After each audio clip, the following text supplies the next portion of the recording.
لله نحمده ونستعينه ونستغفره ونؤمن به ونتوكل عليه ونعوذ بالله من شرور أنفسنا ومن سيئات أعمالنا من يهده الله فلا مضل له ومن يضلل فلا هادي له ونشهد أن لا إله إلا الله وحده لا شريك له ونشهد أن سيدنا ومولانا محمدا عبده ورسوله صلى الله عليه وعلى آله وأصحابه وأزواجه وذرياته وسلم تسليما كثيرا كثيرا. أما بعد فأعوذ بالله من الشيطان الرجيم. بسم الله الرحمن الرحيم. إنا نحن نزلنا الذكر وإنا له لحافظون. وقال تبارك وتعالى قل هل يستوي الذين يعلمون والذين لا يعلمون. صدق الله مولانا العظيم. حضرات علماء کرام، سامعین اعظام، بزرگوں، دوستوں اور بھائیوں، بہت دیر سے اجلاس چل رہا ہے اور حفاظ کرام کی دستار بندی ہو چکی. حضرات علماء کرام کے بیانات بھی آپ نے سن لیے. ابھی حضرت مولانا مفتی اسلم صاحب زید مجدوہم سے آپ نے خطاب سنا. بہت سی مفید ضرورت کی باتیں آپ حضرات کے سامنے آتی رہی، اور اس سے پہلے بھی آپ نے خطاب سنا، اور ان خطابات سے یہ بات روز روشن کی طرح واضح ہو گئی کہ ہماری زندگی کے اندر ضرورت اس بات کی ہے کہ ہم قرآن کو اور قرآن کی تعلیمات کو اور اس کے احکامات کو زندہ کریں. ایک ہے علم اور ایک ہے اس کے اوپر عمل. علم کی بھی بڑی سخت ضرورت ہے اور علم کے ساتھ اس کے اوپر عمل کی ضرورت ہے. قرآن کریم اللہ کا کلام نازل کیا گیا، اس کو پڑھنا بھی ہے، سمجھنا بھی ہے، اور اس کے ساتھ اس کے اوپر عمل بھی کرنا ہے. اللہ نے یہ کلام نازل کیا اور اس کی حفاظت کا وعدہ بھی کیا. اِنَّا نَحْنُ نَزَّلْنَا الذِّكْرَ وَإِنَّا لَهُ لَحَافِظُونَ. ہم ہی نے اس کو نازل کیا ہے اور ہم ہی اس کی حفاظت کرنے والے ہیں. اللہ تعالیٰ نے حفاظت کلام اللہ کا ایک عجیب و غریب نظام دنیا کے اندر قائم کیا. بچے اور بڑے، لڑکے اور لڑکیاں، سب اللہ کے کلام کو دنیا کے اندر حفظ کرتے ہیں اور کراتے رہتے ہیں. جب سے نبی اکرم صلی اللہ علیہ وسلم پر قرآن مجید نازل ہوا، تبھی سے یہ سلسلہ جاری ہو گئے. حضرات صحابہ میں بے شمار لوگ حافظ قرآن ہوئے، پھر تابعین میں ہوئے، تبع تابعین میں ہوئے. اسی طرح ہر دور کے لوگوں کے اندر حافظ قرآن ہوتے رہے. پھر حافظ قرآن کے ساتھ ساتھ عالم قرآن بھی وجود میں آتے رہے، جو قرآن کریم کے ایک ایک لفظ کی تشریح جانتے ہیں، اس کے معانی کو سمجھتے ہیں، اس کے احکامات کو جانتے ہیں. بڑے بڑے حضرات پیدا ہوئے جنہوں نے قرآن کو سمجھا، اس کے احکامات کو سمجھا، اور پھر ہم لوگوں کو سمجھایا. امام اعظم ابو حنیفہ رحمت اللہ علیہ پیدا ہوئے. انہوں نے کیا کارنامہ انجام دیا؟ قرآن مجید کو سمجھا، احادیث کو سمجھا، اور صحابہ کرام کے اقوال کو سمجھا، اور قرآن و حدیث سے مسائل کو اور احکامات کو مستنبط کیا، اور ہم سب کے لیے عمل کے واسطے ایک شاہراہ عطا فرما دی، جس کو دیکھ کر اور سمجھ کر ہم اپنی زندگیوں کو بنا سکتے ہیں. امام شافعی رحمت اللہ علیہ پیدا ہوئے، امام احمد بن حنبل پیدا ہوئے، امام مالک رحمت اللہ علیہ پیدا ہوئے، اس سے پہلے بھی بہت سارے حضرات آئے، اس کے بعد بھی بہت سارے حضرات علماء پیدا ہوئے، مفسرین پیدا ہوئے، محدثین پیدا ہوئے، حضرات فقہائے کرام پیدا ہوئے۔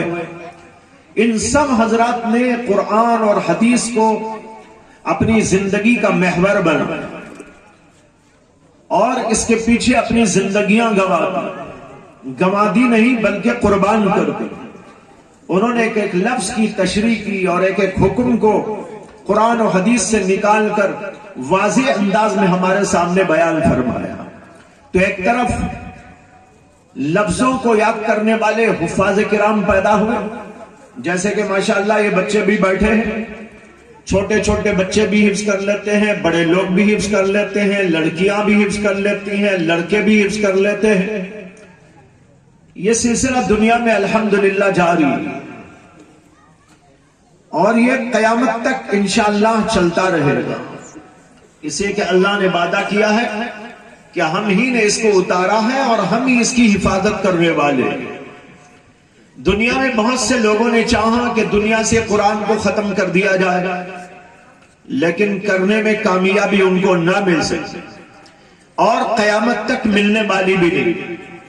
وہ پیسہ لگاتے ہیں، محنت کرتے ہیں، مشینریاں اس کی کام کرتی ہیں اور دنیا بھر کے اندر ان کا سلسلہ جاری ہے کہ کسی طرح قرآن کریم کو دنیا سے ختم کر دیا جائے۔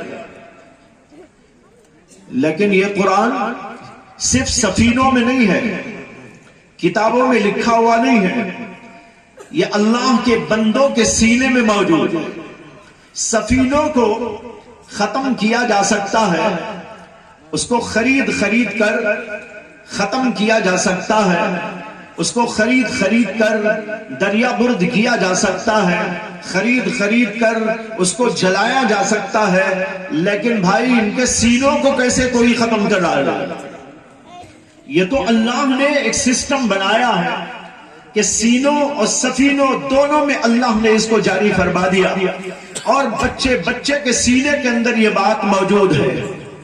دیکھو چھوٹے چھوٹے بچے ہیں ماشاءاللہ، لیکن قرآن کریم اتنا بڑا اور عظیم الشان ان کے دلوں کے اندر اللہ نے جما دیا۔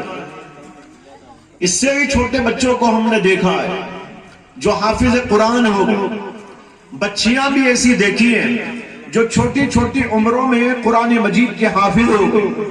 تو یہ سلسلہ اللہ نے جاری فرمایا۔ اور دوسری طرف جیسے کہ میں نے عرض کیا، قرآن کریم کے علماء کو پیدا کیا، عالم قرآن کو پیدا کیا۔ جیسے بڑے بڑے علماء پہلے زمانے میں گزرے، امام حسن بصری گزرے، امام ابو حنیفہ گزرے، امام مالک گزرے، امام اوزاعی گزرے، امام ابن المبارک گزرے، امام شافعی گزرے، امام احمد بن حنبل گزرے، امام اسحاق بن راہوے گزرے، پھر امام بخاری، امام مسلم اور امام ترمذی۔ لاکھوں علماء کرام دنیا کے اندر پیدا ہوئے جنہوں نے قرآن اور حدیث کو اپنی زندگی کا محور بنایا، اور وہ سلسلہ بھی الحمدللہ دنیا میں اب تک جاری ہے۔ علماء آج بھی پیدا ہو رہے ہیں، قرآن کو پڑھنے والے، قرآن کو پڑھانے والے، اس کے علوم کے اوپر دسترس رکھنے والے، اس کے علوم کے اوپر محنت مجاہدہ کرنے والے، احادیث کو جاننے والے، احادیث کی شرح کرنے والے اور ایک ایک حکم کو اس سے نکالنے والے اور دنیا والوں کو بتانے والے۔ الحمدللہ وہ سلسلہ بھی چلا اور وہ سلسلہ بھی آج تک جاری ہے۔ لیکن آپ غور کریں کہ یہ دونوں سلسلے جو دنیا میں جاری ہیں، حافظ قرآن کے بھی اور عالم قرآن کے بھی، یہ دونوں سلسلوں کا جو مرکز اس وقت دنیا کے اندر موجود ہے وہ آپ دیکھیں گے تو یہی مدارس اسلامیہ۔ اس کا سلسلہ کہیں اور نہیں ملے گا آپ کو۔ کسی کالج میں آپ جا کر تلاش کریں کہ یہاں قرآن کی تعلیم ہے، یہاں پر حدیث کی تعلیم ہے، یہاں پر فقہیات کی تعلیم ہے، یہاں پر سیرت النبی کی تعلیم ہے، یہاں پر تفسیر قرآن کی تعلیم ہے، یہاں پر تشریح قرآن کی تعلیم ہے، تو آپ کو کسی کالج میں، کسی یونیورسٹی میں، کسی اسکول میں، کسی اور دنیا کی دانشگاہ میں کہیں یہ نہیں ملے گا۔ اگر آپ کو ملے گا تو یہ مدارس اسلامیہ کے اندر ملے گا۔ یہاں حفاظ بھی پیدا ہو رہے ہیں۔ یہ تو چھوٹا مدرسہ ہے جس کے اندر حفاظ کرام بنائے جا رہے ہیں. دنیا میں بڑے بڑے مدارس موجود ہیں جہاں ہزاروں طلبہ پڑھ رہے ہیں، سووں طلبہ پڑھ رہے ہیں، عالم دین بن رہے ہیں، مفتیان کرام بن رہے ہیں، محدث پیدا ہو رہے ہیں، مفسرین کرام پیدا ہو رہے ہیں، اور داعیان اسلام پیدا ہو رہے ہیں، مبلغ دین پیدا ہو رہے ہیں. یہ مدارس کا سلسلہ ہے جو یہ تینوں ان سب چیزوں کو لے کے چل رہا ہے. دارالعلوم دیوبند آپ نے نام سنا ہے، سنتے رہتے ہیں، ہزاروں طلبہ وہاں موجود ہیں. بنگلہ دیش میں ایک مدرسہ ہے جہاں پر 10,000 طلبہ پڑھتے ہیں. دنیا میں ایسے ایسے مدرسے بھی ہیں، 10,000 طلبہ، 5,000 طلبہ. اور ایک مدرسہ ایسا بھی وہاں دیکھنے میں آیا جہاں صرف آخری درجے میں، جس کو ہماری زبان میں، علماء کی زبان میں دور حدیث شریف کا سال کہتے ہیں، آخری سال جس میں حدیث کا درس ہوتا ہے اور تمام حدیث کی بڑی بڑی کتابیں پڑھائی جاتی ہیں، اور اسی کے پڑھنے کے بعد ایک بچہ عالم کی سرٹیفکیٹ حاصل کرتا ہے. یہ آخری سال کے اندر 2,000 طلبہ موجود ہیں. ایسے مدارس موجود ہیں. یہ دنیا کے اندر ماشاءاللہ چل رہا ہے. اگرچہ دنیا کے لوگ ان کی وقت کو نہیں جانتے، ان کی حیثیت کو نہیں جانتے، اور کبھی تانے بھی دیتے ہیں، کبھی ان کو برا بھلا بھی کہتے ہیں، ان کی حیثیتوں کو گھٹانے کی کوشش کرتے ہیں. ارے طوطے کی طرح پڑھ لینے سے کیا فائدہ، عالم بن جانے سے کیا ہو جائے گا، یہ پڑھ لینے سے کیا ہو جائے گا، یہ انجینئر بنتا تو کتنا اچھا تھا، یہ ڈاکٹر بنتا تو کتنا اچھا تھا. یہ کہنے والے لوگ بھی موجود. حضرت حکیم الامت مولانا اشرف علی تھانوی رحمت اللہ علیہ، جو بڑے عظیم محدث اور فقی، بڑے عالم اور صوفی اور بزرگ گزری، 1,000 کتابوں کے مصنف ہیں. 1,000 کتابیں انہوں نے لکھی، عربی میں بھی، فارسی میں بھی، اردو میں. انہوں نے ایک دفعہ بیان کیا تو بیان میں ایک انگریز بھی شامل تھا. وہ انگریزوں ہی کا دور تھا، تو ایک بہت بڑا انگریز اور بہت پڑھا لکھا انگریز، وہ بھی اس بیان کے اندر شامل تھا. بیان ختم ہونے کے بعد اس نے کہا کہ ظالم نے اس کو عالم بنایا ہے، اگر اس کو بیرسٹر بنا دیا جاتا تو پوری دنیا پہ چھا جاتا. لیکن حضرت نے اس کو سنا تو کہا وہ کہنے والا بڑا بے وقوف ہے جو کہہ رہا ہے کہ میں بیرسٹر بنتا. یہ ہم نے جو علم حاصل کیا وہ اس سے بھی زیادہ اعلیٰ و عرفہ. قرآن کا علم، حدیث کا علم، یہ علم تو دنیا کے تمام علوم پر فوقیت رکھتا ہے. بھائیو، اللہ نے دنیا میں 2 قسم کے علوم کا سلسلہ جاری کیا ہے، دونوں اپنی اپنی جگہ پر ضرورت کے ہیں. ایک دنیا کا علم جس کو آپ عصری علم کہتے ہیں، عصری تعلیم کہتے ہیں، جو اسکولوں میں ہے، کالجوں میں ہے، یونیورسٹیوں میں ہے. وہاں پر طلبہ جاتے ہیں، اسٹوڈنٹ جاتے ہیں، اور پڑھنے کے بعد کوئی ڈاکٹر بنتا ہے، کوئی انجینئر بنتا ہے، کوئی بیرسٹر بنتا ہے، اور کوئی کچھ بنتا ہے، کوئی پروفیسر بنتا ہے، کوئی سائنٹسٹ بنتا ہے، کوئی کسی چیز کا ایکسپرٹ بنتا ہے. یہ دنیا کے علوم، یہ دنیا کے علوم اپنی جگہ پر ضرورت کے ہیں. اللہ ہی نے دنیا میں اس سلسلے کو بھی جاری کیا ہے. اسی لیے دین اسلام یہ نہیں کہتا کہ آپ دنیا کا علم حاصل نہ کریں. کہیں قرآن میں نہیں آیا، کہیں احادیث کے اندر نہیں آیا کہ آپ دنیا کا علم حاصل نہ کریں، بلکہ ہمارے علماء نے لکھا ہے کہ مسلمانوں میں ڈاکٹر بننا یہ بھی فرض کفایہ ہے، انجینئر بننا یہ بھی فرض کفایہ ہے، اور علوم اور فنون کا ماہر بننا یہ بھی فرض کفایہ ہے کہ مسلمانوں کے اندر ڈاکٹرز بھی ہو، انجینئرز بھی ہو، بیرسٹر بھی ہو، پروفیسرز بھی ہو، لیکچررز بھی ہو، علوم و فنون کے ماہرین ہو. یہ سب بھی ضروری. لیکن دیکھنا یہ ہے کہ ہم لوگ صرف دنیا کے پیچھے کیوں رہ گئے، دین کے علم کی کیوں ہمارے پاس وقت نہیں. قرآن نے یہ نہیں کہا کہ دنیا حاصل نہ کرو، دنیا کا علم حاصل نہ کرو، لیکن یہ ضرور کہا ہے اور اس کے اوپر قرآن و حدیث کے بے شمار دلائل ہیں کہ آپ میں سے ہر ایک کو، بلکہ ہر مسلمان کو علم دین سے آراستہ پیراستہ ہونا ضروری ہے۔ تو دنیا کا علم ہے اپنی جگہ پر، اس کی فقط اس کی ضرورت اپنی جگہ پر، لیکن کوئی مسلمان قرآن کی تعلیم سے دور نہیں رہ سکتا، حدیث کی تعلیم سے دور نہیں رہ سکتا۔ مولانا نے ابھی آپ کے سامنے بیان کر کے اس بات کو واضح کیا کہ یہ مدارس کے جلسے اس لیے ہیں کہ ہم سمجھے، ہمارے دل و دماغ کے اندر یہ بات اچھی طرح آ جائے اور گھس جائے اور بس جائے اور رچ جائے کہ ہم کو دین سے وابستہ ہونا ہے، قرآن کریم سے ہم کو وابستہ ہونا ہے۔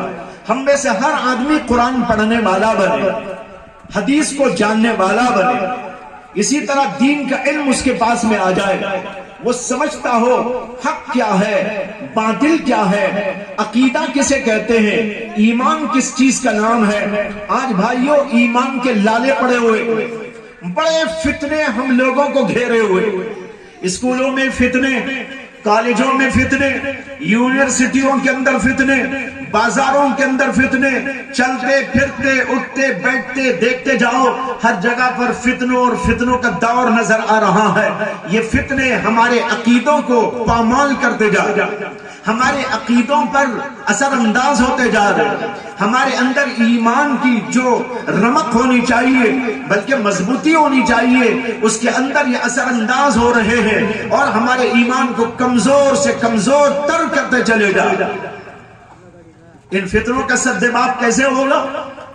ان فتنوں کو جب ہم سمجھیں گے کیا فتنہ ہے، حق کیا ہے، باطل کیا ہے، تب ہم کو سمجھ میں آئے گا۔ لیکن آج ہم میں سے بیشتر لوگ وہ ہیں جو علم ہی حاصل کرنا نہیں چاہتے۔ علم وہ چیز ہے جس سے حق و باطل کی پہچان ہوتی ہے، علم وہ چیز ہے جس سے کہ مغز میں اور پوست میں فرق سمجھ میں آتا ہے، کالے اور گورے کا فرق سمجھ میں آتا ہے۔ اسی لیے قرآن و حدیث کے اندر علم دین حاصل کرنے کو فرض قرار دیا گیا ہے۔ حدیث ہے کہ نبی اکرم صلی اللہ علیہ وسلم نے فرمایا طلب العلم فریضۃ علی کل مسلم، ہر مسلمان کی ذمہ داری ہے کہ وہ علم دین کو طلب کرے اور اس کو حاصل کرے۔ اور علم دین میں کیا کیا ہے؟ علم دین میں سب سے پہلے تو عقائد ہے، عقیدہ، ایمان۔ ہمارا عقیدہ کیا ہونا چاہیے، ہمارا ایمان کیسا ہونا چاہیے، اللہ پر ایمان کا کیا مطلب ہے، رسولوں پر ایمان کا کیا مطلب ہے۔ آج دیکھو دنیا کے اندر فتنوں نے آ کر ہمارے ایمانوں کو کمزور کر دیا، بہت سارے لوگ بہکتے جا رہے ہیں، عجیب عجیب طرح کے فتنے۔ ایک طرف یہ ہندوتوا، اس کی تحریک چل رہی ہے، لوگوں کو ایمان سے محروم کرنے کی تحریک، اور یہ نیو ایجوکیشن پالیسی لائی جا رہی ہے اور اس کا جو انداز تعلیم کا، تربیت کا بنایا گیا ہے۔ تعلیم تو اچھی ہوگی لیکن تربیت ہوگی غیروں کے طریقے پر، تربیت ہوگی ان لوگوں کے اصولوں پر، تربیت ہوگی اس نہج پر جو وہ لوگ چاہتے ہیں۔ جب انسان، ہمارا کوئی بچہ، کوئی اسٹوڈنٹ وہاں پر جا کر اس کو پڑھے گا، ڈاکٹر بھی بنے گا، نیو ایجوکیشن پالیسی کے تحت میں انجینئر بھی بنے گا، بیرسٹر بھی بنے گا، ماں باپ بہت خوش ہو جائیں گے کہ ماشاءاللہ ہمارا بچہ تو ڈاکٹر بن گیا، ہمارا بچہ انجینئر بن گیا، ہمارا بچہ بیرسٹر بن گیا، ہمارا بچہ سائنٹسٹ بن گیا، ہمارا بچہ فلاں اور فلاں علم کا ماہر بن گیا۔ یہ خوش ہوتے رہیں گے لیکن ان کو یہ نہیں سمجھ میں آئے گا کہ جہاں یہ ڈاکٹر بن کر آیا ہے وہیں پر بے ایمان بن کر آیا ہے، جہاں پر انجینئر تیار ہو کے آیا ہے وہیں پر اس کا ایمان خطرے میں پڑ چکا ہے۔ جہاں پر یہ سائنٹسٹ بن کے آیا ہے وہیں پر خدا پر اعتراض کرنے والا بن کے آیا ہے. جہاں پر یہ مختلف علوم و فنون کا ماہر بن کے آیا ہے وہیں پر وہ دین اسلام کے خلاف اپنے ذہن کو تیار کر کے آیا ہے. اس لیے کہ ان کی تربیت ایسی ہوگی, ان کا انداز ایسا ہوگا اور وہاں پر ماحول ایسا بنایا جائے گا جس سے وہاں پڑھنے کے بعد بچے انجینئر, ڈاکٹر, بیرسٹر سب بن جائیں گے, لیکن اسی کے ساتھ ساتھ دین سے محروم ہوتے چلے جائیں گے. انگریزوں نے اپنے زمانے میں یہی کیا تھا. جب انگریز کا دور تھا تو انگریزوں نے اسکولوں کو قائم کیا, کالجوں کو قائم کیا, یونیورسٹیوں کو قائم کیا اور انہوں نے اپنا تعلیم کا ایک نظام قائم کیا جو اب بھی چل رہا ہے دنیا کے اندر. وہ جو تعلیم کا نظام انہوں نے قائم کیا تو اس تعلیم کے نظام میں صرف تعلیم نہیں تھی, تعلیم کے ساتھ ساتھ الہاد بھی تھا, تعلیم کے ساتھ ساتھ تحریت کو بھی داخل کیا گیا تھا, تعلیم کے ساتھ ساتھ دین اسلام سے بدزنی کا عنصر بھی اس کے اندر قائم کیا گیا تھا. ایک طرف ڈاکٹر اور انجینئر اور بیرسٹر اور فنا بن کے آ رہے تھے لوگ, اور اسی کے ساتھ ساتھ یہ بھی ہو رہا تھا کہ ان کو قرآن میں شک پیدا ہو رہا تھا, ان کو حدیثوں کے اوپر اعتراض ہو رہا تھا, ان کو اللہ کے بارے میں شک پیدا ہو گیا تھا, ان کو آخرت کے بارے میں شکوک و شبہات میں ڈال دیا گیا تھا. اس طریقے پر وہاں سے بہترین جو ہے علم و فن کے ماہر ہونے کے باوجود دین اسلام سے دور ہوتے چلے گئے. کتنے لوگ ایسے تیار ہوئے اور آج وہ دنیا سے جا چکے ہیں. اگر یہ علماء کی تحریکات نہ ہوتی, اگر یہ آپ کے مدرسے ہم کو اور آپ کو دین اسلام کی تعلیم نہ دیتے, یہ دعوت و تبلیغ کی تحریکیں اور جماعتیں ہم کو اور آپ کو دین اسلام سے وابستہ رکھنے کی کوشش اور محنتیں نہ کرتی, تو خدا کی قسم آج جتنے یہاں بیٹھے ہیں ان میں سے کوئی اس نظام کی وجہ سے مسلمان برقرار نہ رہتے.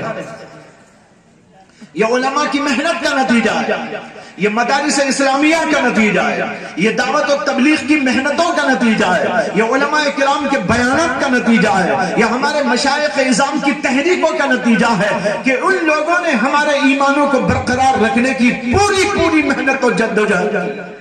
انہوں نے یہ نہیں دیکھا کہ ہم کو کون بے وقوف بول رہا ہے اور کون عقل مند سمجھ رہا ہے. انہوں نے کہا ہم کو تو اپنا کام کرنا ہے. لوگ کہنے والے مدرسے والوں کو کہہ رہے تھے بے وقوف ہیں, ان بچوں کو بیرسٹر بناتے تو کتنا اچھا تھا, ان بچوں کو یہ پڑھاتے تو کتنا اچھا تھا, وہ پڑھاتے تو کتنا اچھا تھا, انجینئر بناتے تو کتنا اچھا تھا, ڈاکٹر بناتے تو کتنا اچھا تھا. یہ صرف کچھ بول سکھاتے چلے جا رہے ہیں. یہ کہنے والے پہلے بھی تھے اور خدا کی قسم آج بھی موجود ہے. ایسے لوگ ختم نہیں ہوئے ابھی, آج بھی وہ اثرات باقی. کہنے والے آج بھی کہہ رہے ہیں ارے کیا کر رہے ہیں مدرسے والے, یہ قرآن رٹا رہے ہیں, طوطے کی طرح مینے کی طرح پڑھا رہے ہیں, یہ قرآن اور حدیث کے علم سے کیا بن جائے گا, کیا دنیا حاصل ہو جائے گی. بھائیوں سمجھنے کی بات یہ ہے کہ اللہ نے دنیا کا علم دنیا کو بنانے کے لیے رکھا اور وہیں پر ایک اور چیز ہم کو عطا کی ہے, وہ ہماری روح ہے. ہماری روح کا کیا سامان اللہ نے دنیا میں رکھا, وہ سامان ہے قرآن کے اندر, وہ سامان ہے احادیث کے اندر. اس کے ذریعے ہمارا دل بنتا ہے, اس کے ذریعے ہماری روح بنتی ہے, ہماری روح کے اندر ترقی ہوتی ہے. اللہ نے ہم کو جیسے جسم عطا کیا ہے اسی طرح روح بھی عطا کی. یہاں بیٹھا ہوا کو اتنا بڑا مجمع ہے, کیا اس کا کوئی انکار کر سکتا ہے کہ اللہ نے ہمیں جہاں پر جسم عطا کیا وہیں پر روح بھی عطا کی ہے؟ دونوں دیا نا اللہ نے, جسم بھی عطا کیا, روح بھی عطا کی. اور روح اللہ نے آسمانوں سے بھیجی ہے اور جسم کو اللہ نے مٹی سے بنایا. آدم کا پتلا کہاں سے بنایا گیا؟ مٹی سے بنایا گیا تھا. وہی جسم ہم کو بھی ملا ہے, مٹی والا جسم ہے. اسی لیے مرنے کے بعد اس جسم کو لے جا کر مٹی کے حوالے کر دیا جاتا ہے. اور جب تک ہم اس دنیا میں زندہ رہتے ہیں تو اللہ نے ہمارے کھانے کا, پینے کا, رہنے کا, سہنے کا یہ سارا سسٹم اسی مٹی سے وابستہ کر دیا. غذا کہاں سے ملتی ہے آپ کو؟ مٹی سے ملتی ہے نا، مٹی ہی سے اگتا ہے، اناج بھی، غلہ بھی، پھل بھی، پھول بھی، سبزیاں بھی، ترکاریاں بھی، یہ سب مٹی سے نکل کے آتی ہے۔ کہیں درخت ہیں، کہیں کھیت ہیں، اور اس سے اللہ ان سب چیزوں کو نکالتا ہے اور ہم کھاتے اور پیتے ہیں۔ یا ہمارے جسم کے بقا کے لیے اللہ نے دنیا میں ایک سسٹم جاری کیا۔ اسی طریقے پر پانی آتا ہے، پانی اگرچہ اوپر سے آتا ہے لیکن وہ بھی زمین ہی کے اندر رہتا ہے، ٹھہرتا ہے۔ ایسا نہیں کہ بھئی یوں ہی پکڑ کے پی لیتے ہو، وہ اوپر سے آنے کے بعد مٹی کے حوالے ہوتا ہے، پھر مٹی سے اللہ ہم کو عطا فرماتے ہیں، پانی بھی وہیں سے آتا ہے۔ تو ہمارے بقا کے ذرائع اللہ نے مٹی سے وابستہ کر دیے، اس لیے کہ جسم مٹی کا، مٹی میں ملنے والا، اس لیے کھانا مٹی کا، پینا مٹی کا، اور اسی طرح ساری چیزیں مٹی سے وابستہ کر کے رکھ دی۔ ہمارا مکان مٹی کا، مٹی ہی کے مکان میں دنیا کے اندر انسان مٹی پہ جیتا ہے۔ لیکن بھائیو، روح کو اللہ نے آسمانوں سے بھیج کر ہمارے اندر ڈالا، اور جب روح آسمانوں سے اللہ نے بھیجی تو اس کے برقرار رکھنے کے لیے اور اس کو صحت مند رکھنے کے لیے اور اسی طرح اس کو پروان چڑھانے کے لیے اس کے تحفظ و بقا کے جتنے ذرائع ہیں وہ بھی اللہ نے آسمانوں سے نازل فرمائے۔ حضرات انبیاء کرام کو بھیجا، اپنے کلام پاک کو بھیجا، وحی الہی کو نازل فرمایا۔ جبریل آتے تھے تو اوپر سے آتے تھے، آسمانوں سے لے کر اللہ کا کلام نازل ہوتے تھے۔ حضرات انبیاء کرام علیہ السلام کو بھیج کر ان کے قلب کے اندر ان علوم کو داخل فرمایا، اور پھر وہ علوم ہمارے لیے، آپ کے لیے اجاگر کیے گئے کہ جیسے تم جینا چاہتے ہو، تمہارے جسم کو برقرار رکھنا چاہتے ہو، تو تمہیں کھانے کی ضرورت ہے، تمہیں پینے کی ضرورت ہے، اور تمہیں اور چیزوں کی ضرورت ہے۔ ان سب چیزوں کو تمہیں استعمال کرتے رہنا ہے، تب تمہارا جسم برقرار رہے گا۔ اسی طرح اگر تمہاری روح کو تمہیں زندہ رکھنا ہے تو قرآن کو پڑھنا ہوگا، وحی الہی سے تمہارا رشتہ قائم کرنا ہو، احادیث پاک کو پڑھنا ہوگا، اس علم کو حاصل کرنا ہوگا، اس کے اندر جو چیزیں بتائی گئی ہیں ان کو حاصل کرنا ہوگا۔ جب تم ان چیزوں کو حاصل کرو گے تو تمہاری روح بھی زندہ رہے گی۔ اور اگر خالی کھاتے رہو گے، پیتے رہو گے، جسم تو رہے گا جب تک رہنا ہے، اس کے بعد جب جسم کو مرنے کا دور آئے گا تو مر جائے گا، مٹی میں گل جائے گا، سڑ جائے گا، مل جائے گا، ختم ہو جائے گا۔ لیکن بھائی ہماری روح کو کوئی ترقی نہ ہونے کی وجہ سے روح بھی یوں ہی مردہ ہو کے پڑی رہے گی۔ لیکن جو لوگ اس دنیا میں اپنے دنیاوی کھانے پینے کے ساتھ قرآن کی تعلیم حاصل کرتے ہیں، احادیث کا درس لیا کرتے ہیں، علم دین سے اپنے آپ کو وابستہ کرتے ہیں، ایمان اپنے اندر پیدا کر لیتے ہیں، تقوی و طہارت کی زندگی گزارتے ہیں، اللہ کے احکام پر جیتے اور مرتے ہیں، تو جب وہ مرتے ہیں تو جسم مر جاتا ہے، روح ان کی زندہ رہتی ہے، ان کی روح کو کوئی موت نہیں۔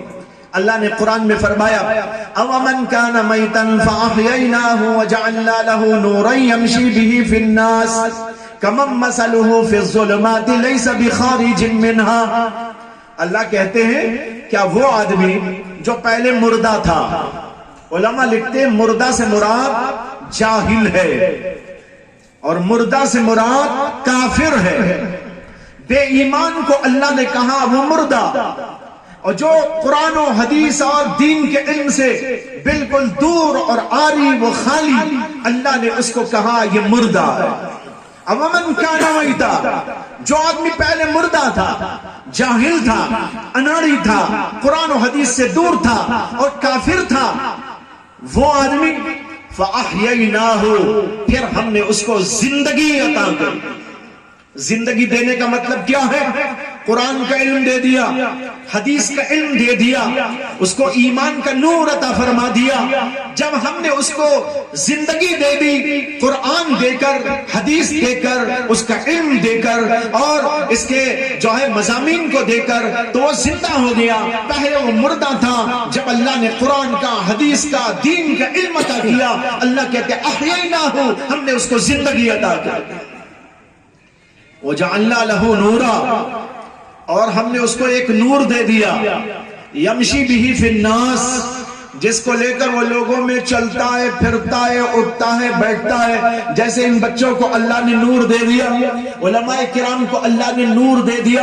یہ علم کا نور ہے، یہ وحی الہی کا نور ہے، یہ محمد صلی اللہ علیہ وسلم کے علوم کا نور ہے. اللہ نے جن کو یہ علم دے دیا، نور دے دیا، وَجَعَلْنَا لَهُ نُورًا يَمْشِي بِهِ فِي النَّاسِ، اس نور کو لے کر وہ لوگوں کے درمیان میں چلتے اور پھرتے اور اٹھتے اور بیٹھتے رہتے. عالم چلتا ہے تو اس کا نور اس کے ساتھ میں چلتا ہے. حافظ قرآن چلتا اور پھرتا ہے، کہیں بازاروں میں جاتا ہے، کبھی کسی اور جگہ جاتا ہے، کبھی گھر میں جاتا ہے، کبھی کہیں اور گھومنے کے لیے جاتا ہے. وہ جہاں بھی جاتا ہے اس کا نور اس کے ساتھ میں ہوتا ہے. اس کو کہا وَجَعَلْنَا لَهُ نُورًا يَمْشِي بِهِ فِي النَّاسِ.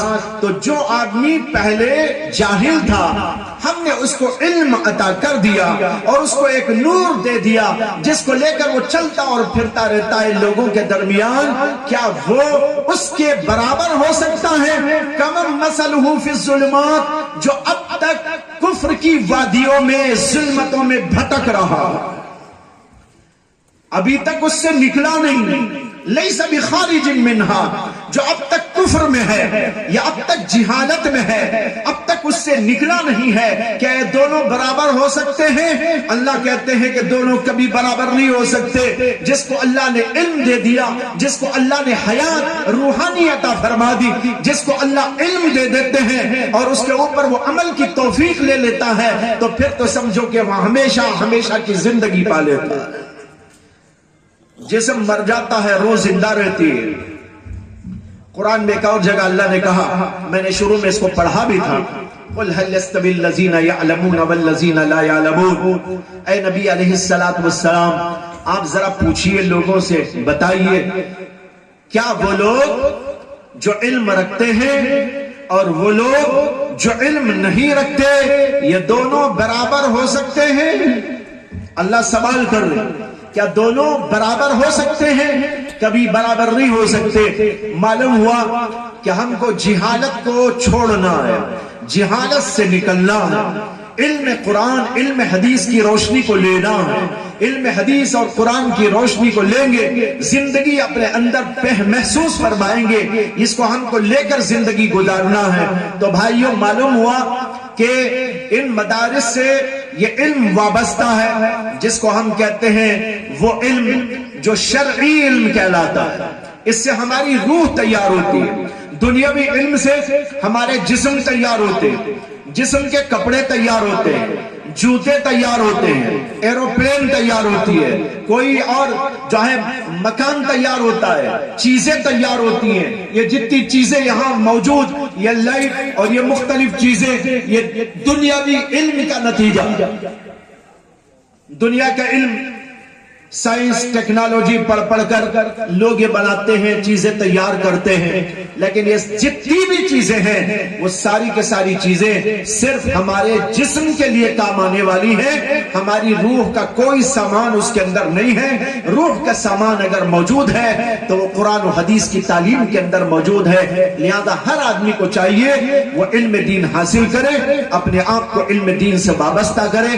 ان چند باتوں پر میں جناب مولانا مدثر صاحب کو اور ان کے متعلقین اور اس ادارے کے ذمہ داروں کو مبارکباد پیش کرتا ہوں کہ انہوں نے یہاں پر تعلیم کا سلسلہ جاری کیا اور بچوں پر محنت، اور اس کے نتیجے میں 4 طلبہ حافظ قرآن ہو کر نکلے. ہمارے سامنے بچے موجود ہیں. بہت ہی خوشی کی بات، اللہ تبارک و تعالی ان محنت کرنے والوں کو، ادارے کے چلانے والوں کو اللہ تبارک و تعالی بے پایاں خصوصیات اور اپنی نوازشات سے نوازے. اور اسی کے ساتھ میں ان بچوں کے لیے دعا کرتا ہوں کہ اللہ تعالیٰ ان بچوں کے علم میں ترقی عطا فرمائے. آج یہ حافظ قرآن ہوئے ہیں، کل یہ عالم دین بھی بن جائیں. اللہ تبارک و تعالیٰ ان کے مراتب کو بلند فرمائے، اجر جزیل عطا فرمائے، علم و عمل کے اندر برکت عطا فرمائے.